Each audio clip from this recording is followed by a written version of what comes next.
All right, here we are, round one. We are on the play. So this hand's a little bit land heavy, so I think I'm just going to throw it back. It's not particularly explosive. We have Mystic into Archdruid, but having 4 lands is a huge turnoff here, especially since the Archdruid turns off our Pendelhaven from really having any other type of effect. So we'll just try to get a better 6. This hand's pretty good. It doesn't really go anywhere, but we have a Scry, so we're going to go ahead and just hang on to it. Ewit is fine, but not great, so we're just going to shoot for something better.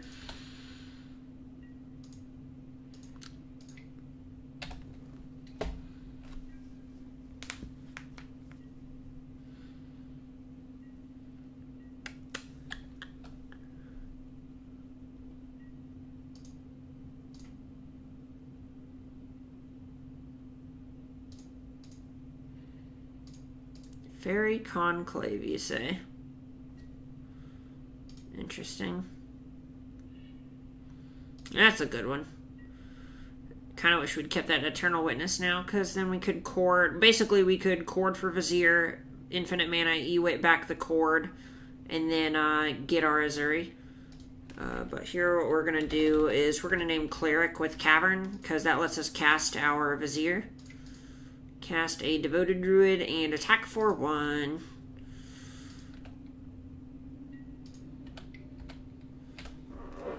Luckily, though, we do have 2 Devoted Druids, so if we can just cord for an Azuri, that's actually infinite mana.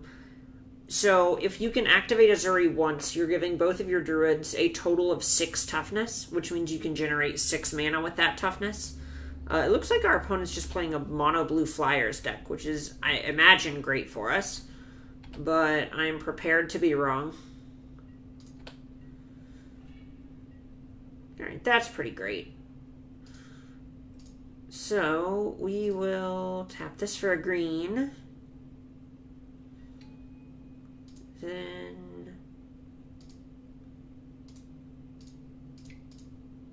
those 2 for the Devoted Druid. And I believe we're a mana short of cording for an Azuri here. We need to make 6. So we can do 1, 2, 3, untap for 4. So yeah, so we can only cord for 1 here anyway. I don't think Reclamation Sage is going to be very good here. So I'm just going to go ahead and cast it from our hand. I don't know. There's a chance they end up playing something weird like Favorable Winds that just blows us out. But I'm not super worried about it at this point. As long if they tap out here, they die. So I'm prepared to try to just do something that incentivizes them to tap out, like developing more onto the battlefield. We'll see how this works out, though. Bring it.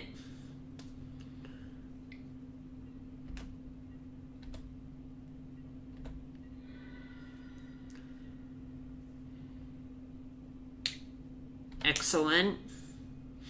That kind of interacts, and that does not. So we just need to make sure we hold up a mana for our Court of Calling. Alright, so this is basically a free spell. Let's go ahead and cast it. And we can then cord for 1, 2... How much mana can we make? We can make 1, 2, 3, 4, 5, 6, 7, 8, 9. So we're a little bit short of activating the Azuri this turn. I do think it's going to be better to go ahead and just get it on the table rather than giving them an opportunity to untap. So 1, 2,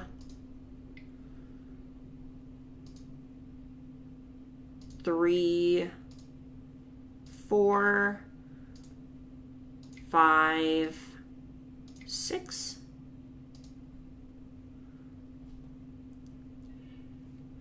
Alright, so we will get the Azuri,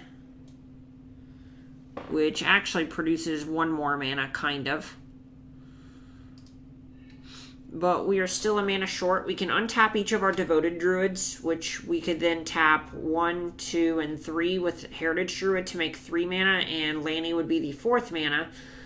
But that is going to leave us a mana short from the 5 required to activate Azuri. So what we're going to do instead is just hold up Regeneration mana and pass the turn.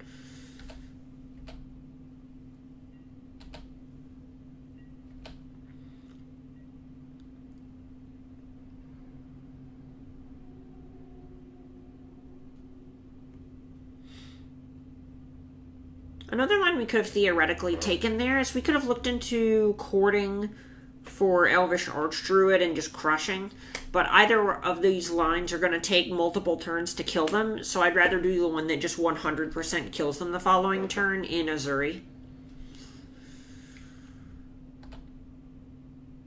Well, that's not close. Maybe they're just digging for, like, land vapor snag or something. Not sure. They have to get one of our devoted druids off the table, some shape or form, to not just be dead on the table.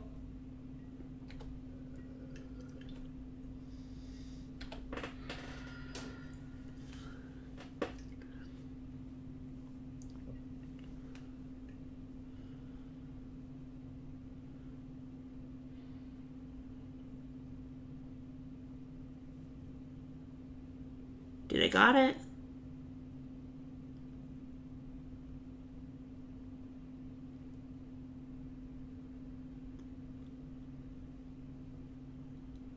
I await with bated breath.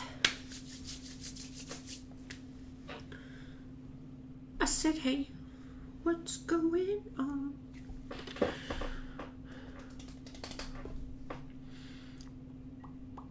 Alright, here we go.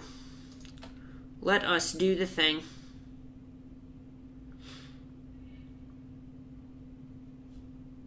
Well, they let us untap, so it is too late. For them, at least.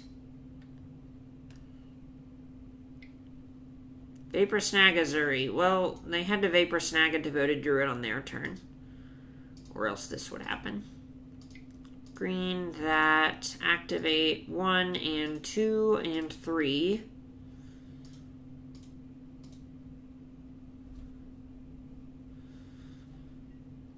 Now, untap. Untap. We're going to have to click through a bunch here. Untap. Untap.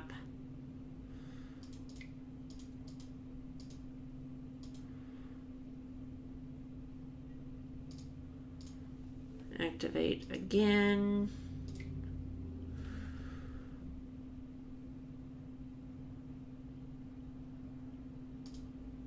Untap. Sorry, I didn't register that it had worked for a second. Alright, cool. We got him. Well, I don't really know if they're doing anything that matters a whole lot. It didn't really appear they had a whole lot to do against us. Maybe lead the Stampede is fine, but it seems like they're kind of aggressive anyway. We don't really have a whole lot of ways to protect our creatures. I'm pretty close to just wanting to resubmit here, which is a little weird. I guess we could turn Reclamation. Well, Sage hits Smuggler's Copter, so even that's relevant. So does Phyrexian Revoker. Revoker also hits Judge's Familiar. So I guess we're going to want the Revoker because it's a little bit cheaper on the mana. But otherwise, I think I'm pretty close to just resubmitting the same list. Unless we see some huge change on their part, I don't think Path to Exile is really worth it because it's so cheap. All their spells, rather, are so cheap that we're not really gaining anything there. This is a little shaky, but I think we can justify keeping it. We just turn 1 Llanowar Elf, turn 2 Devoted Druid, and we have mana. And if we draw other lands, this hand's insane. So I'm super into keeping it.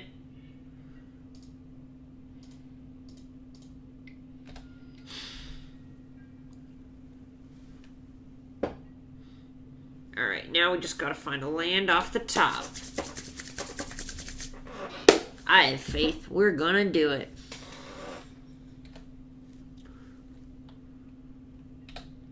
Yes, kick my teeth in with a Judge's Familiar. Do it.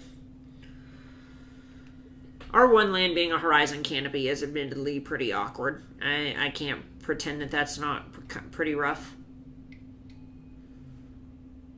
Okay.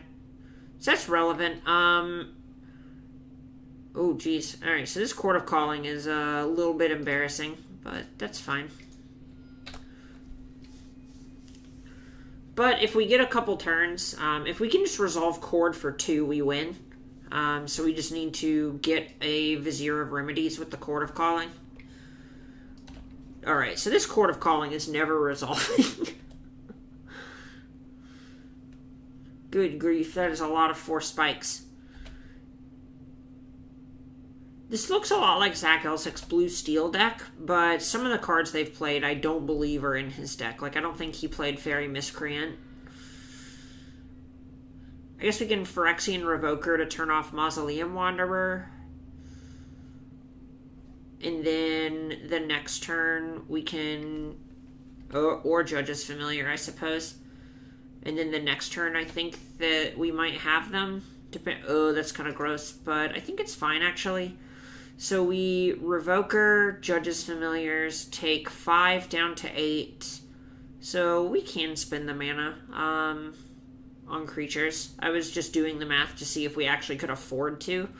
If we cast Revoker, we can turn those off. They can Force Spike us twice, which means we would have to cord for effectively 4 to kill them.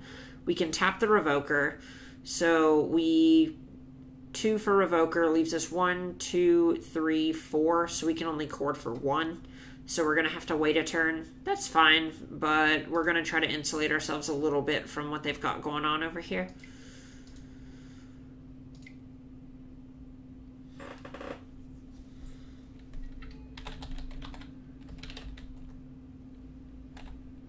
That's weird.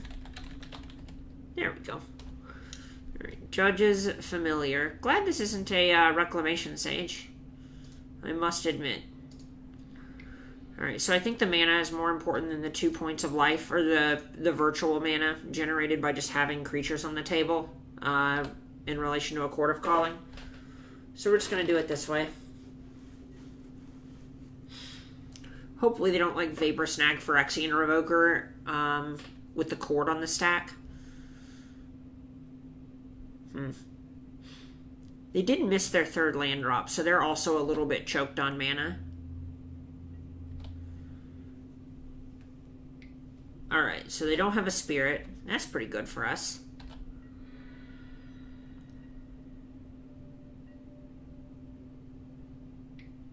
Alright. Tap it out. Tap out. Tilt. That's fine. Okay, also fine. So we're going to say Elf on this. And then cord for 1, 2. I don't think we want to tap everything. If they have a Vapor Snag, they can just... No, we could recast everything in response, assuming this resolves. So we need a green, we need 1 more green, but we want 2 of our unsick creatures to be untapped. Maybe we're actually... No, because we want to have mana available to pay for 4 spikes. Oh, and our Nettle Sentinel's going to untap. So we can tap this.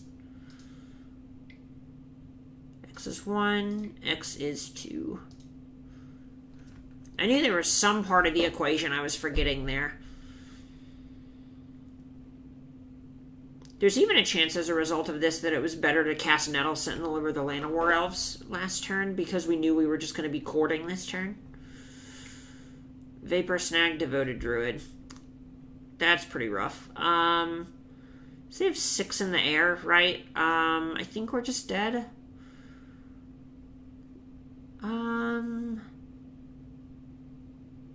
Alright, well, let's go ahead and make a couple mana just in case.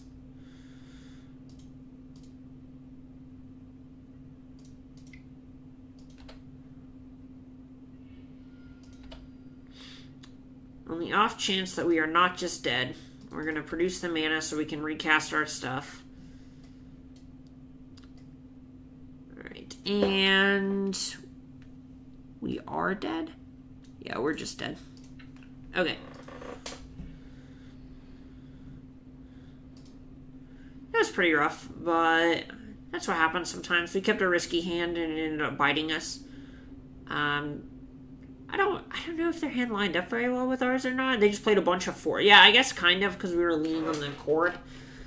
I don't know. I think we made a majority of our decisions correctly that game. The only big thing I think we could have done differently was our mulligan decision. We don't really have anything that's particularly good at blocking. Hypothetically, we could have grabbed a Selfless Spirit or something to block there at the end, but I don't think that's how we're winning the game. I think I just want to resubmit because we would have won that game on the play. So we'll just see if our deck is good enough the second time around.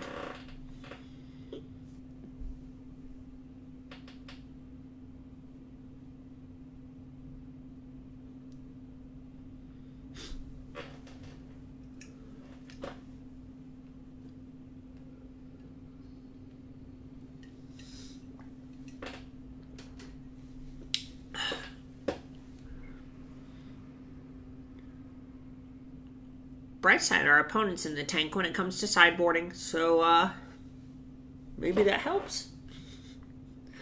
Only one way to find out, really. Alright. I would love to play first, thank you.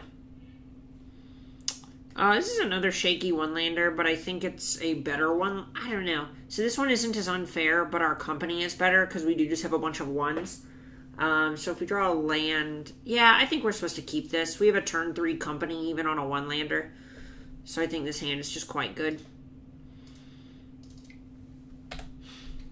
Hopefully, if we rip a land off the top, this hand is unreal. Unreal good.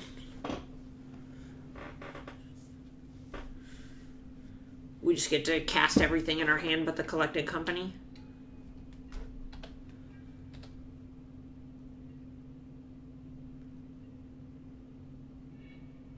Okay, that's fine. Whiffing is not that bad for us in the grand scheme of things. We're just going to cast 2 creatures instead of 1 here. Either way, it's worth 2 mana, but these... I don't know. So the short version is that this way, if we end up needing to pivot to where we're attacking, having multiple creatures on the battlefield is going to benefit more from an Azuri or an Elvish Archdruid than putting a single Devoted Druid on the battlefield. So we're just gonna lean this way, even if it's a little bit worse with our Heritage Druid draw.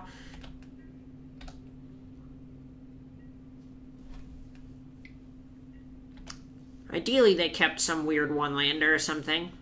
You know, magical Christmas land, I hope things don't work out for our opponent, type of stuff. But, we'll see. Oh, they did. Oh my goodness. Okay, well. So, what we're gonna do here is just play a bunch of cards. So, let's play a Heritage Druid, then a Nettle Sentinel, then activate Heritage Druid, tapping these 3? Maybe missequence that a little bit. Alright, that's fine. So we're going to play our Devoted Druid. Oh wait, no, this is fine because our Nettle Sentinel untaps. One day I'm not going to forget that that does that. Today's not the day, but one day. Alright, and we will cast Devoted Druid, which untaps our Nettle Sentinel. We would have still been a mana short of... We could have cast Company, basically, but could not have done it through Mausoleum Wanderer, and we're so far ahead on board, we don't have to get greedy.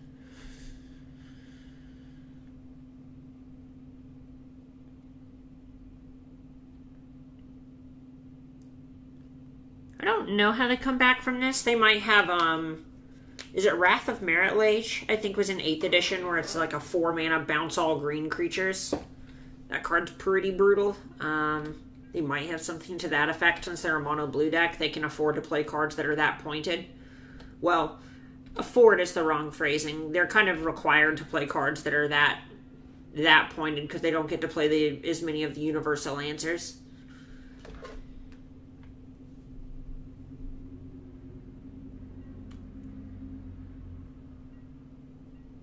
Alright. Let's do busted stuff. So, we will... So we could attack and do it mid-combat in order to untap our Nettle Sentinel. That might actually be better. Yeah, so I'm just going to attack with Nettle Sentinel here. Maybe we're supposed to attack with 2 creatures. I think we're supposed to attack with 2 creatures. That way we can win through a Vapor Snag if this hits, like, Vizier plus Azuri. Alright, so declare attacker step. Alright, now let's do it. 1, 2... There's a better way to do this. We're going to turn this into a dork, basically. 1, 2, 3, and 4. We will untap our Nettle Sentinel.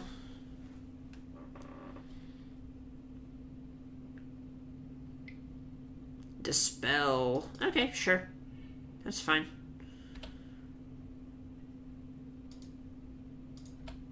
Regardless, we can do a pretty effective job at racing them if they're just holding stuff up every turn.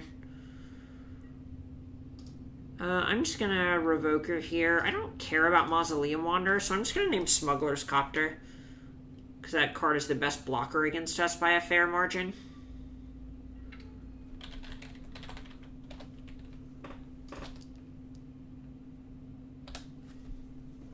Alright, and look, Ma, no hand. It's a pretty good turn 4 considering we're on a 1-lander.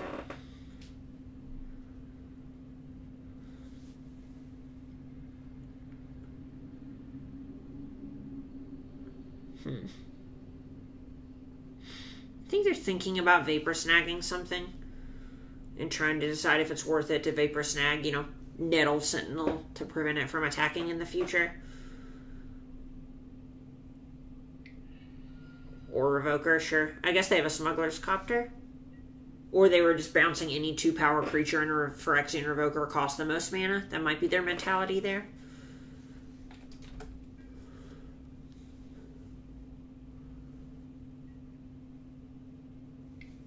We shall take 2.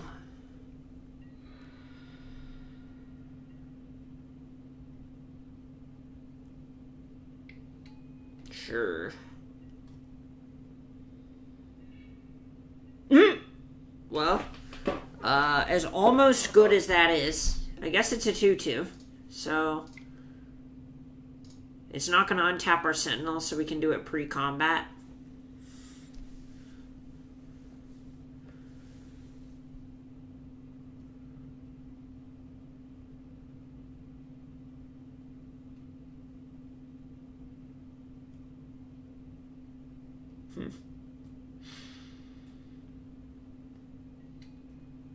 Alright, so let's untap. We're just going to cast our Revoker for free.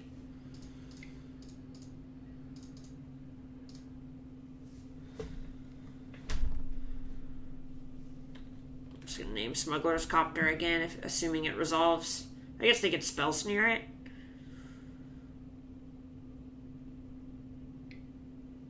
Vapor Snag Vizier. I mean, I guess we'll untap this for free, but sure. We don't have any other white sources, so... And we don't have anything to do with the infinite mana, so we don't need to just eat a bunch of time off our clock. What I am going to do, on the other hand, is just offer a trade with our Heritage Druid and attack with everything.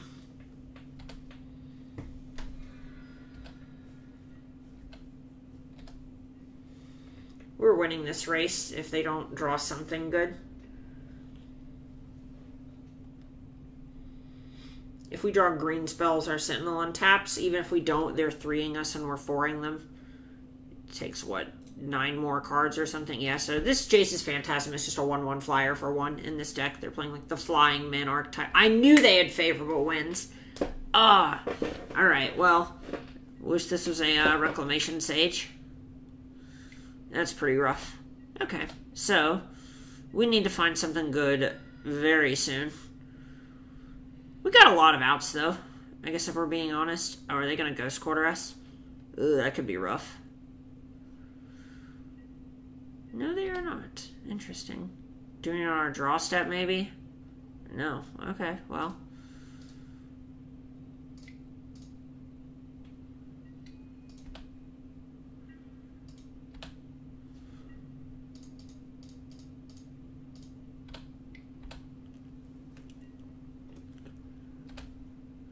Alright, well, we just gotta hope that they do not draw a Spirit. And we can kill them. We'll just play at our Windswept Teeth and see what happens.